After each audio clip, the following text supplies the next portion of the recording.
Good morning, welcome to V3 news. లక్ష్యం సమాజ హితం. నేను గిరీష్.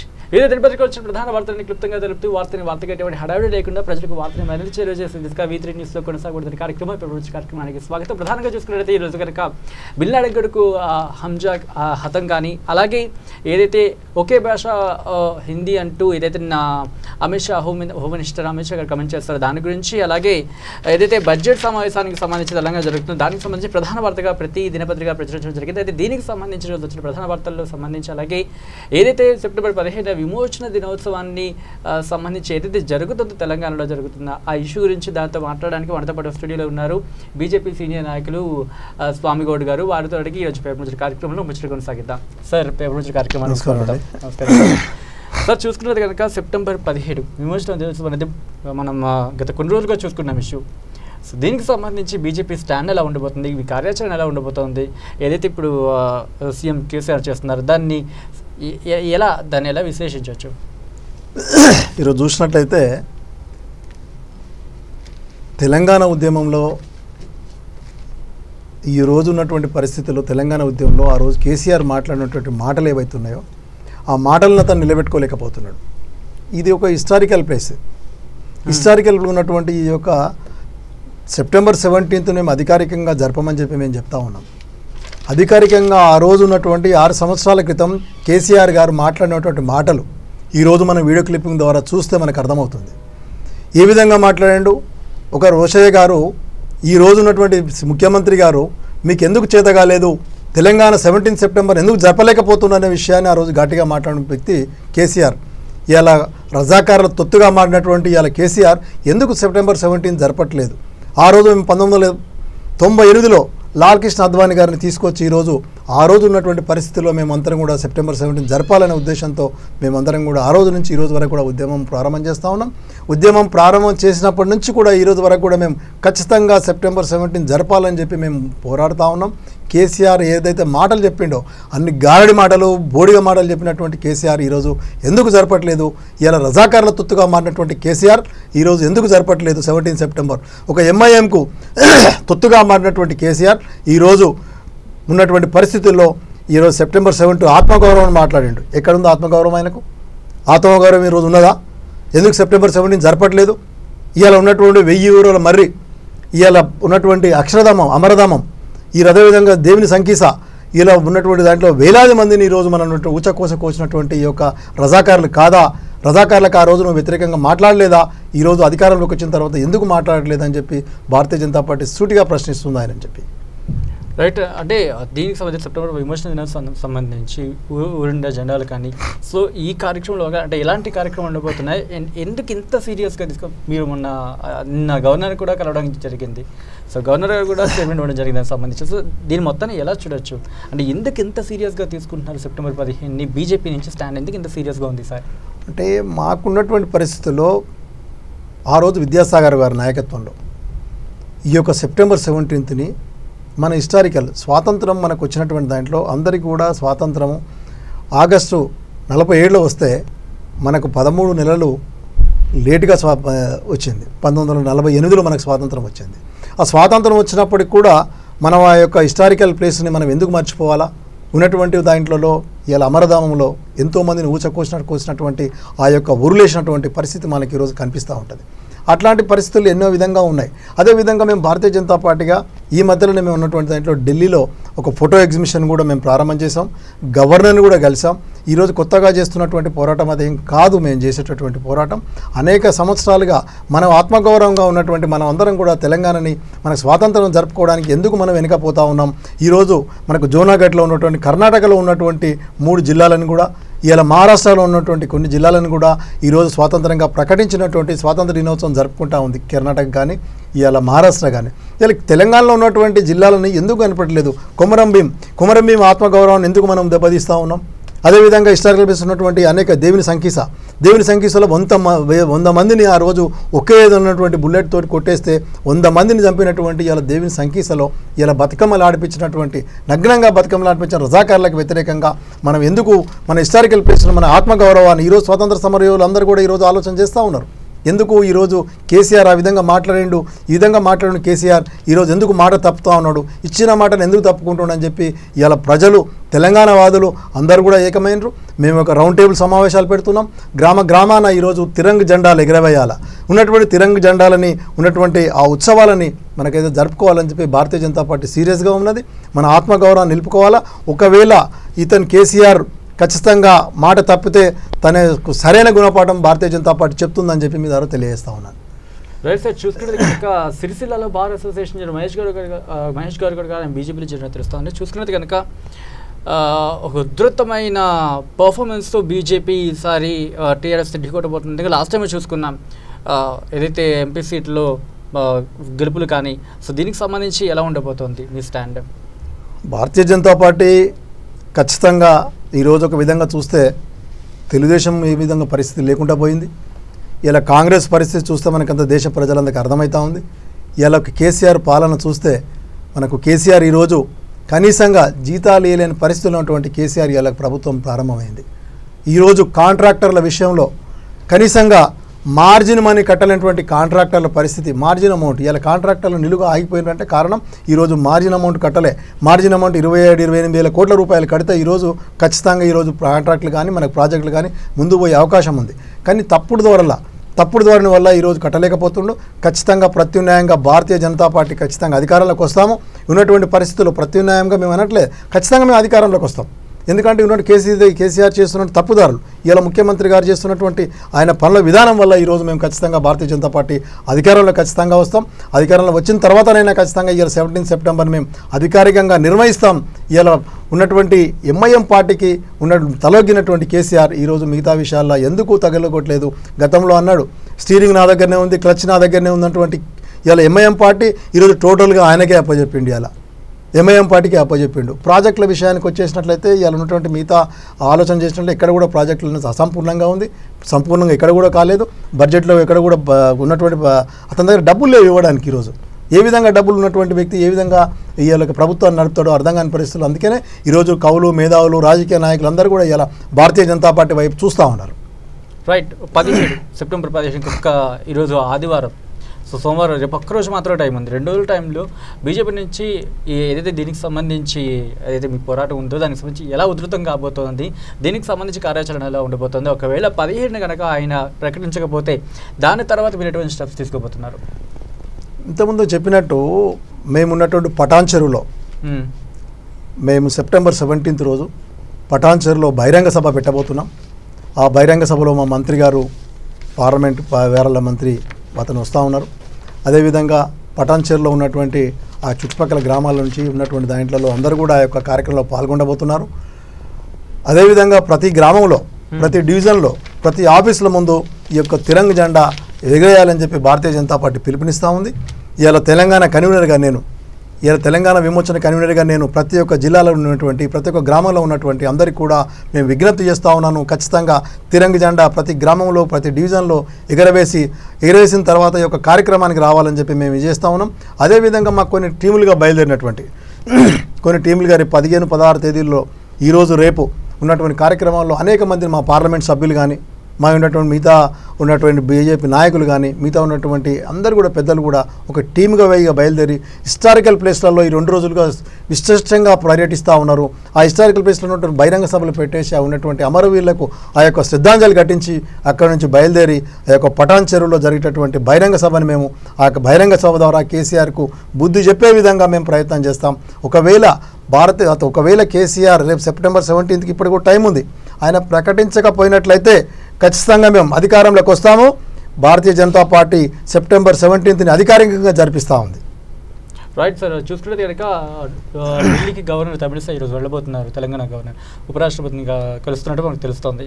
అయితే దీనికి సంబంధించి ఒకవేళ ఈ ప్రస్తావన వచ్చే ఛాన్స్ అని ఉందా? ఒకవేళ వస్తే ఆవిడ నుంచి అంటే ఏమైనా సజెషన్ కానీ ఏమైనా జరిగే ప్రాసెస్ అయ్యే ఛాన్సెస్ ఉన్నాయా? అంటే గవర్నర్ గారిని మేము కలిసినప్పుడు మంచిగా స్పందించారు, చాలా మంచిగా రిసీవ్ చేసుకున్నారు. ఆ యొక్క జీవోలన్నీ కూడా మమ్మల్ని అడిగి తెలుసుకున్నారే. అసలు దీనికి సెప్టెంబర్ 17కు ఉన్నటువంటి దాన్ని ఇలా కర్ణాటక ఏ విధంగా చేసింది, మహారాష్ట్ర ఏ విధంగా చేసింది అనేటువంటి విషయాలని ఆ యొక్క జీవో ద్వారా మమ్మల్ని అడిగి ఈ విషయాలన్నీ కూడా మంచి స్పందన ఇచ్చింది, మమ్మల్ని కూడా మంచి రిసీవ్ చేసుకుంది. గవర్నర్ గారు మంచి స్పందనతో ఉన్నారు. మాకు ఆలోచన ఉంది ఉన్నటువంటి దాంట్లో గవర్నర్ గారు కూడా ఆ యొక్క ఉపరాష్ట్రపతి గారికి కానీ మిగతా విషయాలు చెప్తారనే ఆశాభావంతో మేమందరం కూడా ఈ యొక్క తెలంగాణ వాదులుగా మేము ఎదురు చూస్తూ ఉన్నాం. Right sir. అయితే చూసుకుంటే ఒక 17ను కనుక ప్రకటించకపోతే 18 నుంచి దీనికి సంబంధించి కొనసాగుతుందా, లేకపోతే 17 తర్వాత మళ్ళీ మీ అధికారంలోకి వచ్చిన తర్వాత దీనికి సంబంధించి ఉండిపోతుంది? అంటే ఒకవేళ 15 కనుక విమోచన దినోత్సవం కనుక మీరు అన్నట్టు ఒకవేళ జాతీయ జెండాలు అనేవి మీరు ఎగరవేయడం మీకు సంబంధించి జరగడం జరుగుతుంది. అయితే ఒకవేళ 15 కనుక ప్రకటించకపోతే దీనికి సంబంధించి ఎటువంటి ప్రణాళిక నెక్స్ట్ ఉండబోతుంది? ఇప్పుడు మేము ఒకటే క్లియర్గా భారతీయ జనతా పార్టీగా మేము ఫస్ట్ నుంచి ఒకటే చెప్తా ఉన్నాం. ఈరోజు కొత్తగా చేస్తున్నట్టు పోరాటం కాదు మాది. గతంలో మేము దాదాపుగా ఇంతకుముందు చెప్పాను, అద్వానీ గారి నాయకత్వంలో, విద్యాసాగర్ గారి నాయకత్వంలో గతంలో అనేక కార్యక్రమాలలో మేము అప్పటి నుంచి కూడా పోరాటం చేసుకుంటూ వస్తూ ఉన్నాం. ఈ పోరాటంలో కూడా కేసీఆర్ రేపు 17 సెప్టెంబర్న ప్రకటించకపోతే ఖచ్చితంగా సరైన మూల్యం అతను చెల్లిస్తాడు. అదేవిధంగా మేము వెనుక జరిగే ప్రసక్తి లేదు. మా కార్యాచరణ ఉన్నటువంటి దాంట్లో ఖచ్చితంగా మేము ముందుకు పోతాం. ఇలా సెప్టెంబర్ గవర్నమెంట్ ప్రకటించేంత వరకు కూడా మా యొక్క పోరాటాన్ని ఆపకుండా మా కార్యాచరణ రూపొందించుకుంటూ ముందుకు వెళ్తాం. రైట్. నిన్న లక్ష్మణ్ ప్రశ్న సంధించడం జరిగింది. కేవలం మీ చరిత్రను ఒక నిజాం పాలనలో మీరు వెళ్ళాలనుకున్నట్టు ప్రశ్నించారు ఆయన. అంటే కేవలం మీ చరిత్రకు సంబంధించి ఏదైతే యాదాద్రికి సంబంధించి జరిగిందో ఆ ఇష్యూని పాయింట్అవుట్ చేస్తున్నట్టు అనుకుంటూ కనుక ఆయన్ని ప్రశ్నించడం చూసుకోవచ్చా ఒకవేళ? ఎందుకంటే ఆయన చరిత్రని అదే కేసీఆర్ చరిత్రేనా లేకపోతే ఇంకెవరి చరిత్ర పట్టదా అన్నట్టు ఆయన కమెంట్ చేయడం జరిగింది. సో దీనికి సంబంధించి ఎలా ఉండబోతుంది? ఇప్పుడు కేసీఆర్కు ఒక నిజాం చరిత్ర ఏ విధంగా అవుతుందో, ఒక రజాకార్ల చరిత్ర ఏ విధంగా అవుతుందో, మిగతా చరిత్రలు ఏవైతే ఉన్నాయో ఇలా చరిత్రను ఇలా కల్వకుంట్ల చరిత్రగా ప్రకటించేటటువంటి ప్రయత్నం వాళ్ళే చేస్తున్నారు. వాళ్ళ చరిత్ర రాసే ప్రయత్నం చేస్తున్నారు. ఎందుకో చరిత్రని ఈరోజు సెప్టెంబర్ 17ని ఎంతోమంది ఉన్నటువంటి అమరులైనటువంటి ఇలా స్వాతంత్ర పోరాటంలో అమరులైన వ్యక్తులని వాళ్ళ చరిత్రని మనగరుగు చేసుకుంటూ కల్వకుంట్ల చరిత్రని చదవాల్సిన అవసరం ఉందా? కల్వకుంట్ల చరిత్రని ఈరోజు ప్రజలకు తెలియవలసిన అవసరం ఉందా? చరిత్రను ఎందుకు వక్రీకరించు? ఇలా ఒక విధంగా చూసినట్లయితే నిన్న మనం చూసినట్లున్నాం, యాదగిరిగుట్టలో జరిగినటువంటి సంఘటన ఏదైతుందో ఆ యొక్క చరిత్రను పేసే ప్రయత్నం చేయలేదా? ఇలా కేసీఆర్కి ఆ విషయంలో ప్రయత్నం లేదా? కేసీఆర్ ఎందుకు ఆయన ప్రమేయం లేకుండానే ఈరోజు యాదగిరిగుట్టలో కారు బొమ్మని, కేసీఆర్ బొమ్మని, కేసీఆర్ ఉన్నటువంటి ఈ యొక్క ఒక మహారాజుగా, ఒక నియంతగా, ఒక మరో నవాబుగా, మరొక నిజాంగా వ్యవహరిస్తున్నటువంటి కేసీఆర్ ఈరోజు రజాకార్లకు తొత్తు కాదా అని చెప్పి మేము ఆలోచన చేస్తా ఉన్నాం. Right sir. అంటే దీనికి సంబంధించి ఎందుకంటే కేంద్ర ప్రభుత్వంలో చూసుకుంటే కనుక మీ పార్టీ ప్రస్తుతం కేంద్రంలో ఉంది. దానికి సంబంధించి ఒకవేళ ఇలాంటి ఇష్యూస్ జరిగినప్పుడు సో ఆటోమేటిక్గా మనం కేంద్రం నుంచి సపోర్ట్ తీసుకునే ఛాన్సెస్ అయితే ఉంటాయి. సో దీనికి సంబంధించి కేంద్రం నుంచి ఎటువంటి యాక్షన్ ఉండబోతోంది తెలంగాణకు సంబంధించి? ఎందుకంటే మీరు అన్నట్టు ఒకవేళ తెలంగాణ చరిత్రని ఇంకా పదిలం చేయాల్సిన సిచ్యువేషన్ మనం చూస్తున్నాం. సో దీనికి సంబంధించి ఎలా ఉండబోతుంది మీ కమెంట్? తెలంగాణ చరిత్రని ఇలా కేంద్ర ప్రభుత్వం ఏదైతే ఉన్నదో ఖచ్చితంగా కేంద్ర ప్రభుత్వం సంఘటిస్తుంది. కేంద్రానికి సంబంధించిన విషయంలో ఖచ్చితంగా ఇతను కేసీఆర్ గారు ఇవాళ కేంద్రానికి రాస్తే, ఒకవేళ కేంద్ర ప్రభుత్వానికి మొదలు పెట్టినట్లయితే ఖచ్చితంగా మేము ఆ యొక్క కేంద్ర ప్రభుత్వం పరిశీలనలో ఉంది. కేంద్ర ప్రభుత్వం సానుకూలంగానే ఉన్నది. మేము అదే చెప్తున్నాం, ఒకవేళ తెలంగాణలో ఖచ్చితంగా మేము అధికారంలో రావడం ఖాయం. ఎవరు అడ్డం వచ్చినా ఎవరున్నా ఆపే ప్రసక్తి లేదు. ఖచ్చితంగా సెప్టెంబర్ 17th మేము మొదలు పెడతాం. జీవోను కూడా మేము కేంద్ర ప్రభుత్వానికి పంపిస్తాం. అధికారికంగానే ఆ యొక్క ప్రకటన మేము చేస్తాం. ఇవాళ కేసీఆర్ గారు వెనక ముందు అయినా సరే మా కేంద్ర ప్రభుత్వం పూర్తిగా మాకు ఈ విషయంలో మద్దతు ఇస్తూ ఉంది. సెప్టెంబర్ 17 జరపడానికి మాకు అన్ని విషయాల్లో ఉన్నది. ఒకవేళ జరపనట్లుంటే కూడా ఖచ్చితంగా ఈరోజు ఆర్టికల్ 370 ఏ విధంగా అయితే మేము ముందుకు తీసుకుపోయినామో దాని ద్వారానే ఇది కూడా తీసుకుపోతాం. కేసీఆర్ మెడల్ వంచైనా సరే మేము ఈ యొక్క సెప్టెంబర్ 17ని కేంద్ర ప్రభుత్వం ద్వారానే దీన్ని ముందు తీసుకెళ్తామని చెప్పి మనం చేస్తా ఉన్నాం. Right sir. ఏమంటే ఈ మొత్తంగా చూసుకున్నట్టయితే కనుక ఏదైతే ఇప్పుడు బడ్జెట్ సమావేశాలు జరుగుతున్నాయి, సో ఆల్రెడీ అని ఒక మాట అనడం జరిగింది, విమోచన దినోత్సవం నిర్వహించాలని అసెంబ్లీ కేసీఆర్ని కోరితే నిర్వహించేది ఎదురుదారి దిగినట్టు కూడా మనకు తెలుస్తుంది. అంటే దీన్ని బట్టి చూసుకున్నట్టు ఆయన కాన్ఫిడెంట్గా దాని మీద ఉన్నారు. సో దీన్ని నుంచి ఎందుకంటే బడ్జెట్ సమావేశాలు జరుగుతున్నాయి, బడ్జెట్లో కనుక కూడా చూసుకుంటే కనుక కేంద్రం నుంచి సపోర్ట్ లేదు, కేంద్రం నుంచి బడ్జెట్ లేకపోయినా ఏదైతే మన రాష్ట్రం ఉందో దానికి సంబంధించి ఉన్నదాంతో కాళేశ్వరం ప్రాజెక్ట్ కానీ ఏదైతే అలాంటి వాటిని ఇంప్రూవైజ్ చేసుకుంటూ వెళ్తాం అంటున్నారు. సో దీనికి సంబంధించి కాబట్టి ఎలా ఉండదు, సపోర్ట్ లేదన్నట్టు మాట్లాడుతున్నారు ఆయన. ఈరోజు మీరు ఒక చిన్న విషయం అండి, ఇవాళ తెలంగాణ ప్రభుత్వంలో యూరియా ఉన్నది. ఈరోజు రైతులకు సంబంధించిన యూరియా ఉన్నది. యూరియాలకు సంబంధించి ఈరోజు కేంద్ర ప్రభుత్వం ఎంత కావాలనో ఆ రోజు అంత కేంద్ర ప్రభుత్వం ఆ రోజు మొత్తం కూడా ఇవ్వడం జరిగింది. జరిగినప్పటికీ కూడా ఈ ఉన్నటువంటి సిఎస్ ఇవాళ ఉన్నటువంటి వ్యవసాయ శాఖ మంత్రి ఒకటి చెప్తాడు, యూరియా లేదని చెప్తాడు. వాళ్ళ ఉన్నటువంటి సిఎస్ ఎవరైతే అధికారి ఉన్నాడో, ఐఏఎస్ ఉన్నాడో, వాళ్ళ సెక్రటరీ ఎవరైతే ఉన్నారో ఇవాళ మీటింగ్ కేంద్ర ప్రభుత్వం రివ్యూ మీటింగ్లో సరిపడా మాకు యూరియా ఉంది, మాకు యూరియా అవసరం లేదనే విషయాన్ని క్లియర్గా మనకు పేపర్ ద్వారా పత్రికల ద్వారా మనం చూస్తూ ఉన్నాం. ఇవాళ ఉన్నటువంటి కేంద్రం మీద అనవసరమైన నిందలేయడం తప్ప ఈయనది ఏం లేదు. ఈయన చేతగాని తనంతో తెలంగాణలో వర్షాలు వస్తాయా రావా అనే విషయంతో ఆ రోజు అంచనా సరిగ్గా వేయలేకపోయాడు. ఆ రోజు అంచనా వేయకపోవడం కారణంగానే ఈరోజు యూరియా షార్టేజ్ అంటున్నాడు. ఇప్పటికి కూడా కేంద్రంలో ఉన్నటువంటి ప్రతి ఒక్కరు కూడా యూరియా ఇవ్వడానికి రెడీ ఉన్నది. ఇలా ప్రాజెక్టుల విషయంలో కూడా వచ్చినట్లయితే ప్రాజెక్టుల విషయంలో ఏ ఒక్క ప్రభుత్వం ఇవ్వలేనటువంటి ప్రభుత్వం ఈరోజు కేసీఆర్ గారికి కేంద్రం పూర్తిగా సహకరిస్తుంది. నేను ఒక్కరే కాదు, ఏ రాష్ట్రమైన అన్ని రాష్ట్రాలని కూడా ఇవాళ కేంద్ర ప్రభుత్వం సమానంగా చూస్తూ ఉంది. ఇలా బీజేపీ ప్రభుత్వాలు ఉన్నట్టు దాంట్లో కాదు, కేసీఆర్ ప్రభుత్వం కూడా అనేకమైనటువంటి ఒక నిధులను ఈరోజు కేంద్ర ప్రభుత్వం వీళ్ళకి ఇవ్వడం జరిగింది. ఒకవేళ వానికి నిధులు ఇవ్వలేనట్టయితే నీకు ఎంత నిధులు రావాలి, ఎన్ని రావాలనే విషయాన్ని శ్వేతపత్రం రిలీజ్ చేయవలసిందిగా భారతీయ జనతా పార్టీ కేసీఆర్ని డిమాండ్ చేస్తూ ఉంది. రైట్. ఆయన ఇంకో మాట అన్న కూడా జరుగుతుంది. ఆర్థిక మాంద్యం ప్రభావం ప్రపంచం మొత్తం మీద ఉన్నా సరే తెలంగాణ మీద పడకుండా, అంటే దానికి సంబంధించి ఆ ఇంపాక్ట్ అంతగా పడకుండా దాని మీద తగిన చర్యలు తీసుకుంటున్నాం అంటున్నారు. అలాగే దాని ప్రభావం ఆయన ఉంటూనే ఇంకో మాట కూడా వస్తుంది మనకి. ఆర్థిక మాంద్యం ఏదైతే ప్రభావం ఉందో దానివల్ల బడ్జెట్ని కొంచెం కుదించడం జరిగింది తప్ప ఈ బడ్జెట్ని ప్రవేశపెట్టడం నేను కూడా చింతిస్తున్నాను అనే ఒక స్టేట్మెంట్ కూడా మనం ఆయన నుంచి చూడడం జరిగింది ఈ బడ్జెట్ ప్రవేశపెడుతున్నప్పుడు. దీని మొత్తం ఎలా చూడొచ్చు అంటే, ఒక పక్క ఆర్థిక మాంద్యం ఇంపాక్ట్ తెలంగాణ మీద పడకుండా చూసుకుంటున్నాము అని అంటూనే ఈ కామెంట్ చేయడం ఎలా చూడొచ్చు? దీని మొత్తం మనం ఒకటి చిన్న విషయం ఆలోచన చేయాలండి. గత మన 6 సంవత్సరాల క్రితం మనకు తెలంగాణ ఎప్పుడైతే మనం పార్టీషన్ అయినప్పుడు మనం ఉన్నటువంటి ఆ రోజులలో తెలంగాణలో మిగురు బడ్జెట్ ఉంది. మనకు ఆ మిగురు బడ్జెట్ ఉన్నటువంటి తెలంగాణ ఈరోజు అప్పులపాలు ఎందుకు అయిందండి? ఎవరి పొరపాట్ల వల్ల అయిందండి? ఎవరి పాలన అది? ఇవాళ ముఖ్యమంత్రి పాలన కాదా? ఇవాళ టీఆర్ఎస్ ప్రభుత్వం కాదా? ఇలా టీఆర్ఎస్ ప్రభుత్వం ఈరోజు అప్పులపాలు చేసినటువంటి ఘనత టీఆర్ఎస్ది కాదా? అనవసరమైన ప్రకటనలు చేసి అనేకమైనటువంటి దీంట్లో ప్రభుత్వాలు ఈరోజు సెక్రటరియట్ కూల్చడం వల్ల ఏందండి ఉపయోగం? ఈరోజు ఉన్నటువంటి అసెంబ్లీ మనం అప్పులలో ఉన్నాం. ఇలా రైతు బంధు పథకం పెట్టుకున్నావు. ఈరోజు అదేవిధంగా ఈరోజు ఈ ఆరోగ్యశ్రీ పథకాన్ని కూడా డాక్టర్లు ఉన్నటువంటి హాస్పిటల్లో రోగులు మూలుగుతూ ఉంటే ఆ రోగులకు ఉన్నటువంటి బిల్లును చెల్లించకుండా నువ్వు సెక్రటరియట్ కడతా, నేను అసెంబ్లీ కడతా, నేను ఇంకోటి కడతా అంటే నువ్వు ఎక్కడి నుంచి డబ్బులు తెస్తావు, ఎక్కడ కడతావు? ఈరోజు అంటే రోగులలో మూలుగుతూ ఉన్నారు. నీకు బడ్జెట్ ఎందుకు సమకూర్చదండి? నువ్వు చింతిస్తున్న కారణం ఈరోజు చింతించడం కాదు. ఏదైతే నువ్వు ప్రాజెక్టులు కడతానవో, ఏదైతే అనవసరమైన పోగొడలకు పోయినావో దానికి కారణమంతా కూడా ఇవాళ తెలంగాణ అప్పులపాలు కావడానికి కేసీఆర్ బాధితులు కాదా అని చెప్పి నేను అడుగుతా ఉన్నా. రైట్. అలాగే మొన్నటికి మనం చూసుకుంటే కనుక ఏదైతే టీఆర్ఎస్లో కాస్త భేదాలు ఉన్నట్టు కనిపించిందో మనం చూసాం. స్టేట్మెంట్స్ కూడా బయట రావడం జరిగింది టీఆర్ఎస్ సంబంధించి. సో దీన్ని ఎలా చూడవచ్చు అంటే, ఇది బీజేపీకి యాడెడ్ ప్లస్ పాయింట్ అవ్వబోతుందా, లేకపోతే బీజేపీ దీన్ని లైట్గా తీసుకొని ఏదైతే మీ క్యాడర్ మీకు సంబంధించిందో దాన్ని బలోపేతం చేసుకుంటూ ఒకవేళ అంటే దీన్ని మొత్తం ఎలా చూడవచ్చు? ఒకవేళ టీఆర్ఎస్ నుంచి కనుక అసంతృప్తులు ఎవరైతే ఉన్నారో వాళ్ళు బీజేపీలో చేరితే పరిస్థితి ఎలా ఉండబోతోంది? ఒకవేళ అంటే మీ నుంచి దీనికి సంబంధించి ఎటువంటి కమెంట్ ఉండబోతోంది? ఈరోజు టీఆర్ఎస్ ఏ విధంగా తయారైందంటే ఖచ్చితంగా ఈరోజు పచ్చి నీళ్ళ కుండలాగా తయారైంది. నిండా నీళ్ళు వస్తే విచ్చుకున్నలాగా ఉంది. పచ్చి కుండ ఏ విధంగా అయితే ఉంటుందో ఆ విధంగా కుండ నీళ్ళు నిండబోస్తే ఏ విధంగా ఇచ్చుకుంటుందో అది ఏ రోజైనా ఇచ్చుకునే పరిస్థితిలో ఉంది. ఈరోజు తెలంగాణ ఉన్నటువంటి ఎమ్మెల్యేలు కానీ మిగతా తెలంగాణ ఉన్నటువంటి టీఆర్ఎస్ పార్టీకి సంబంధించినటువంటి వాళ్ళు మన నిజామాబాద్లో చూసాం. ఒక ఎమ్మెల్యే ఉదయం మాట్లాడిండు, సాయంత్రానికి మబ్బై పెట్టిండు. అంటే అక్కడ ఉన్నటువంటి చిల్లు పడడం ప్రారంభమైంది. ఆ చిల్లు పడడం ఏ విధంగా చిల్లు పడతా ఉంటుంది, పెద్దగా అవుతూ ఉంది. ఆ మధ్యలో చూసాం ఈటెల రాజేందర్ గారి స్టేట్మెంట్ చూసాం. ఇదే విధంగా మనం చూసినటువంటి కొంతమంది టీఆర్ఎస్ నాయకులు మాట్లాడుతున్న అసంతృప్తి అనేది మొదలైంది. అసంతృప్తి మొదలై చిల్లు బయటకు పడతా ఉంది. ఇలా టీఆర్ఎస్ నాయకులు ఒకరికొరిగా వస్తుంటే నేను మభ్య పెడతా ఉండు. ఉదయం మేము మా దగ్గరికి వస్తూ ఉన్నారు, సాయంత్రం కాగానే పిలుచుకొని నేను మభ్య పెడతా ఉన్నాడు. మనం పత్రికలలో చూస్తూ ఉన్నాం. ఈరోజు ఖచ్చితంగా టీఆర్ఎస్ ప్రభుత్వం ఇచ్చినాం కావడం ఖాయము. ఖచ్చితంగా భారతీయ జనతా పార్టీ ఎవరు వచ్చినా ఆహ్వానిస్తుంది. ఈ యొక్క భారతీయ జనతా పార్టీ బీజేపీ ఒక సిద్ధాంతాన్ని కట్టుబడి, ఒక అభివృద్ధికి కట్టుబడినటువంటి నరేంద్ర మోడీ గారి నాయకత్వంలో, అమిత్ షా గారి నాయకత్వంలో తెలంగాణలో కూడా ఖచ్చితంగా భారతీయ జనతా పార్టీ బాగా వేస్తుంది. జెండా ఎగిరేస్తాం. టీఆర్ఎస్ ప్రభుత్వాన్ని మెడలు వంచి దాన్ని అభివృద్ధి ఏదైతే కుంటుపడడానికి కారణమైందో టీఆర్ఎస్ ప్రభుత్వం, దాన్ని మేము బుద్ధి చెప్తామని చెప్పి తెలియజేస్తా ఉన్నాం. Right sir. ఏదైతే కాళేశ్వరం ప్రాజెక్ట్కి సంబంధించి కూడా ఏదైతే ఉందో అది దాని తప్పుడు లెక్కలు అంటూ కైండ్ ఆఫ్ రూమర్ అనేది స్ప్రెడ్ అవుతుంది.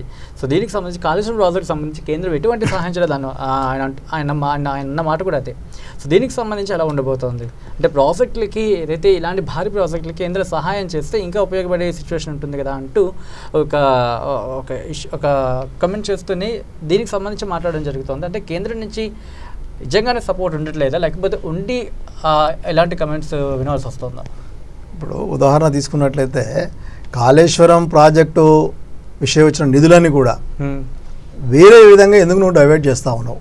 కేంద్ర ప్రభుత్వం ఇచ్చినటువంటి నిధులు ఈరోజు వేరే విధంగా ఎందుకు డైవర్ట్ చేస్తూ ఉన్నావు?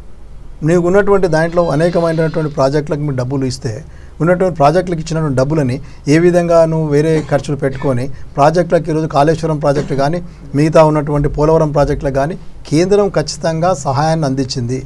ఆ సహాయాన్ని అందించిన తర్వాతనే ఈరోజు భారతీయ జనతా పార్టీ నీ ఒక రాష్ట్రానికి అది కాళేశ్వరానికి ఇచ్చినటువంటి బడ్జెట్ ఎంత, అందుకే అంటున్నాం నువ్వు లెక్క రిలీజ్ చేయి, నీ లెక్క ఎంతో తెలుగు, మా వాటా ఎంతో నీకు తెలుస్తుంది, నీ వాటా ఎంతో నీకు చెప్పు అని చెప్పి భారతీయ జనతా పార్టీ క్లియర్గా చెప్తుంది. కేంద్ర ప్రభుత్వం ఖచ్చితంగా నీ యొక్క ప్రాజెక్టే కాదు అనేక ప్రాజెక్టులకు కూడా ఈరోజు కేంద్ర ప్రభుత్వం క్లియర్గా ఉంది. నీకు కాళేశ్వరం కావాల్సినటువంటి బడ్జెట్ ఏదైతే ఉందో ఇచ్చింది. నువ్వు ఇచ్చిన నిధులను కూడా వక్రీకరించి ఇలా కాళేశ్వరంకి ఇచ్చినటువంటి బడ్జెట్ని వేరే దాంట్లో ఎందుకు నువ్వు వెచ్చించినవు, కాళేశ్వరం ప్రాజెక్టును ఎందుకు కుంటుపడేసినావు అని చెప్పి చెప్తా ఉన్నాను నేను. Right sir, thank you so much sir. ఏదైనా చుట్టుకునే మొత్తం 17 ఏదైతే సెప్టెంబర్ 17కి సంబంధించి విమోచన దినోత్సవాన్ని సో బీజేపీ మనం చాలా సీరియస్గా తీసుకుని చెప్పుకోవచ్చు దీనికి సంబంధించి. అయితే మొత్తంగా చూసుకుంటే కనుక ఏదైతే సెప్టెంబర్ 17 విమోచన దినోత్సవానికి సంబంధించి కేసీఆర్ నుంచి ఎటువంటి ప్రకటన అసలు వస్తుందా లేదా, విమోచన దినోత్సవానికి సంబంధించి ఎటువంటి స్టేట్మెంట్ రాబోతుంది, ఒకవేళ వస్తుందా లేదని వెయిట్ చేసి చూడాల్సిందే. బట్ బీజేపీ మనం చాలా సీరియస్గా తీసుకున్నట్టు తెలుస్తోంది. ఏదైతే గవర్నర్ని కలవడం కానీ, గవర్నర్ కలిసిన తర్వాత సో దానికి సంబంధించి గవర్నర్ నుంచి ఎటువంటి రెస్పాన్స్ ఉండబోతుంది అదే మొత్తం వెయిట్ చేసి చూడాల్సిన సిచ్యువేషన్. ఇంకా రేపు అండ్ సెప్టెంబర్ 17 ఇంకొక ఈరోజు రేపు మాత్రమే టైం ఉంది. సో ఎటువంటి పరిణామాలు చోటు చేసుకుంటాయి, బీజేపీ ఈ ఇష్యూని ఎంత సీరియస్గా తీసుకొని ముందుకు వెళ్ళబోతుంది అని వెయిట్ చేసి చూడాల్సిందే. Thank you so much sir paper minister కార్యక్రమంలో పాల్గొని మీ వాల్యుబుల్ విశ్లేషణ అందించినందుకు. ఇది వాటి పేపర్ మినిస్టర్ కార్యక్రమం. రేపటి పేపర్ మినిస్టర్ కార్యక్రమం మళ్ళీ కలుసుకుందాం. చూస్తూనే ఉండండి V3 న్యూస్, లక్ష్యం సమాజ హితం.